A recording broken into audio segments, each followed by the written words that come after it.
verso 1. 1 Timóteo 3,1 diz assim: esta afirmação é digna de confiança. Se alguém deseja ser bispo, ou presbítero, ou obreiro, ou pastor, deseja uma nobre função. Então, uma das características de quem tem um chamamento específico para missões, para ministérios, seja qual for a nomenclatura que você está acostumado a usar, é que ele tem um desejo ardente por fazer isso. Ele não vai empurrado, ou pelo menos não deveria ir empurrado para um seminário, ou para ser treinado, ou para receber treinamento para essa área. Ele tem um desejo. Ele tem outras habilidades, ele tem outras capacidades, ele tem outras oportunidades, mas ele sente um desejo incontível de se preparar para isso. E Paulo estava dizendo a Timóteo: você tem esse desejo, você tem essa chama, você tem essa paixão por fazer isso, por pregar o Evangelho, por tirar as pessoas das trevas e levá-las para a luz. Você tem isso. E é por isso que no outro texto ele vai dizer: olha, reavives o dom que há em você. Você não tem esse dom. Você não foi publicamente, passou por uma cerimônia de imposição de mãos. Você tem isso. Um outro texto, 1 Timóteo capítulo 4, verso 14. 1 Timóteo capítulo 4, verso 14, diz o seguinte: não negligencie o dom que lhe foi dado por mensagem profética com imposição de mão dos presbíteros. 2 Timóteo capítulo 1, verso 6. 2 Timóteo capítulo 1, verso 6. Por essa razão, torna a lembrar-lhe que mantenha viva a chama do dom de Deus que está em você mediante a imposição das minhas mãos. E por último, o capítulo 2, verso 3. Capítulo 2 de 2 Timóteo, verso 3. Diz o seguinte: suporte comigo os meus sofrimentos como bom soldado do Senhor Jesus Cristo, comprovadamente por Deus, pelas autoridades eclesiásticas daquela época e pelo povo a quem Timóteo e Paulo serviam. Estava comprovado que Timóteo, ele tinha um chamado especial para servir a Deus com aquilo que ele fazia, e ele precisava ser padrão, ele seria testado, deveria ser aprovado, e ele precisava continuar debaixo dessa aprovação para continuar expondo o Evangelho de Deus para as pessoas. E ele deveria ser um bom obreiro, não como alguns. Por exemplo, se você for para verso 17 de capítulo 2, o ensino deles alastra-se como câncer. Entre eles estão Himeneu e Fileto. Ele não poderia ser como Himeneu e Fileto, que estavam pregando a mentira, estavam pregando a verdade, a doutrinas falsas. Capítulo 4, verso... a partir do verso 10. Pois Demas, amando este mundo, abandonou-me e foi para Tessalônica. Ele não podia ser como Demas. Ele não podia também ser, no verso 14, como Alexandre. Alexandre, o ferreiro, causou-me muitos males. O Senhor lhe dará retribuição pelo que ele fez. E assim outros homens e mulheres são citadas aqui por Paulo, como Fileto, como Hermógenes, como Himeneu, são citados como maus obreiros, como pessoas que não eram padrão para Timóteo. Ele deveria ser diferente desses homens e dessas mulheres. O que chama a atenção nessa primeira parte aqui? Olha, na Palavra da Vida vão ter muitos equipantes, ou passaram muitos equipantes por lá, e cada um deles deixou um testemunho, uma marca. A ideia é que, já que você foi designado, foi convocado para servir pelo menos naquela temporada específica, você tem que ser um bom obreiro. Você foi revestido de capacidade para estar ali. Você foi revestido de um chamamento para estar ali, pelo menos naqueles dias. E você precisa ser um bom obreiro lá. Você precisa expor a verdade aonde você estiver. Você servir de verdade. E você não pode se igualar àqueles que estão dando o pior do seu tempo, dos seus dons, dos seus talentos. Você não pode se igualar a esses. Você não pode se juntar com esses. E a grande questão é que sempre aqueles que não querem fazer, ou que querem fazer mal feito, eles conseguem atrair mais gente do que aqueles que querem fazer bem feito. Porque aqueles que querem fazer bem feito, isso dá muito mais trabalho. Dá muito mais trabalho fazer as coisas certas. Dá muito mais trabalho fazer as coisas bem feitas. Nós estamos lá no day camp, e aí depois que termina o day camp tem que limpar o quarto. Para você limpar meia boca, rápido. Você vai lá, joga, não joga nem água, né? Joga o bafo da água. Para você não ter que tirar muito depois com o rodo. E você vai, passa um pano ali, e quando você olha assim, você vê que o chão está até meio embaçado. Mas, bom, né? Você fecha tudo, só vai no outro dia. Então, rapidão você termina o negócio. Ou seja, qualquer outra coisa. Temos grupos pequenos, ou, sei lá, piscina. Isso só não tem camp. No acampamento, isso é multiplicado por não sei quanto.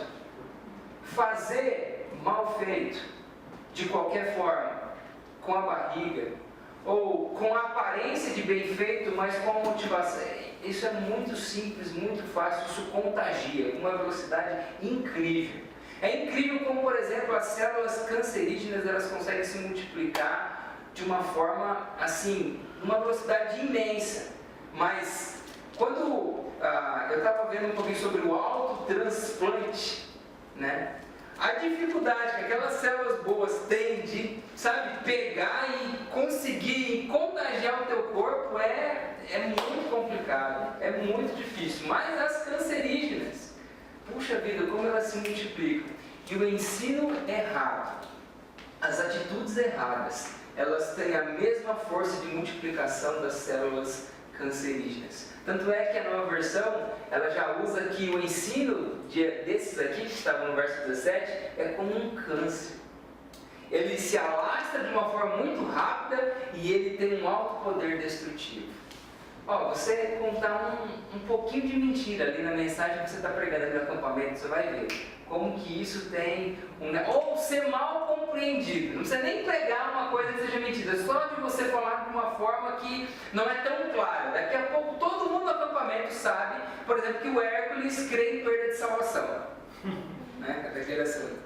Então, se o Hércules ele só sugerir, tá? Mentira, para aqueles que vão ouvir aí por internet ou mas só dele sugerir, vamos supor que ele sugerisse, daqui a pouco, o acampamento todo, aí chega lá na sala do Ivan, eu tô sem jeito de falar um negócio com você e tal, mas fala aí, bicho, e aí, como é que tá? Aí, não, é o Hércules, não é que ele disse assim, né, claramente, mas ele assim, deixou assim entender de que a salvação se perde. Ele falou, o que, menino? Como é que é isso aí? E não sei o que, é muito rápido. Um obreiro, dentre os obreiros, que tinha que pregar a verdade, que precisava se igualar com Paulo, por exemplo, com Epafrodito, que era um outro obreiro que também dava um bom testemunho, mas que não podia se igualar aos medíocres, aqueles que estavam fazendo mal feito. E você e eu temos uma chance imensa, uma probabilidade, uma inclinação de se aproximar, de nos aproximarmos dos medíocres. Provérbios fala em diversos textos que se aproximam dos sábios, tendem a ser mais sábios. Só que às vezes nós não queremos nos aproximar dos sábios. É muito mais fácil você se aproximar de quem é menos sábio que você ou dos tolos. Não te incomoda. Você pode falar o que você quiser, pode fazer o que você quiser, pode sentir o que você quiser, que ninguém ama. Está nem aí para você. E em segundo lugar aqui nessa frase, como obreiro que não tem do que se envergonhar. Paulo já falou sobre vergonha com Timóteo. Se você olhar para o verso 8 do capítulo 1, 2 Timóteo, você vai encontrar aí a palavra vergonha. Portanto, não se envergonhe de testemunhar do Senhor. Mas será que essa vergonha é a mesma vergonha do verso 15? O que vocês acham? O verso 8, ele usa a palavra vergonha com o mesmo sentido do verso 15. Digam aí, exegetas, intérpretes da lei. A palavra vergonha tem mais de um significado? Quais seriam os significados da palavra vergonha? Tem um significado, mais comum, ou o significado bonzinho da palavra vergonha, que é de você ficar lá na pilastra, sem jeito. Né? Mas qual é o outro significado da palavra vergonha? Sem vergonha. Falar besteira. Ok. Mais. Qual foi o significado disso? É uma coisa da vida. Que Hércules disse? O primeiro. Falar besteira. O primeiro. O primeiro é de você ficar sem jeito, sem graça, sem ambiente, acanhado, com medo. Tem esse sentido. Mas quais são os outros? Tá, falar besteira. Mais. Pode ser descoberto. Tipo, você descobrir alguma coisa. Ser descoberto. Ok, ser pego ali em algo que estava fazendo e que estava errado. Então você é pego em flagrante. Então você fica envergonhado. Ok, mais? Acho que é expor algo de uma maneira deturpada. Você envergonhar. Você ter vergonha, mas você envergonhar. Você envergonhar alguém ou alguma coisa. É dentro disso que Paulo estava dizendo. Timóteo, além de ser um obreiro dos obreiros, ele também tinha que ter cuidado de não humilhar a Jesus Cristo, não humilhar o Evangelho e ele mesmo não ser humilhado pela pregação errada ou falsa que ele iria oferecer às pessoas. Ele não podia lidar com isso. Então não podia envergonhar o Evangelho, não podia envergonhar o Senhor Jesus Cristo e não podia envergonhar a pregação que ele estava oferecendo às pessoas. Ele não podia fazer isso como obreiro aprovado que não tem do que se envergonhar. Não tem nada na vida dele que produza essa humilhação, que produza essa tristeza, e não tem nada na pregação dele que também produza essa humilhação e essa tristeza. Uma vez eu vi uma explicação que Paulo estava dizendo o seguinte: olha, eu não estou cobrando a perfeição de você, até porque era uma coisa impossível. Lá em Filipenses capítulo 3, versos de 12 a 14, Paulo mesmo disse: olha, eu não me julgo ser perfeito, mas uma coisa faço, esquecendo-me das coisas que para trás ficam, prosseguindo para as que estão diante de mim, prossigo para o alvo, para o prêmio da soberana vocação do Senhor Jesus Cristo. Filipenses 3, de 12 a 14, parafraseado. Então Paulo não estava cobrando de Timóteo perfeição, mas o que ele estava cobrando de Timóteo? Ser irrepreensível. E qual é a ideia do ser irrepreensível? Ser irrepreensível é como assim, todas as minhas ilustrações elas vão acabar chegando em alguma modalidade esportiva. Hoje em dia nós temos aquelas camisas mais justinhas, né? E o Walter do Fluminense detesta essas camisas, porque é mais cheinho. E essas camisas mais justas, elas têm diversos sentidos ou finalidades, mas uma delas é também para dificultar que o outro adversário venha e me pegue com mais facilidade. Até que ele venha conseguir pegar a minha camisa, eu já fui longe.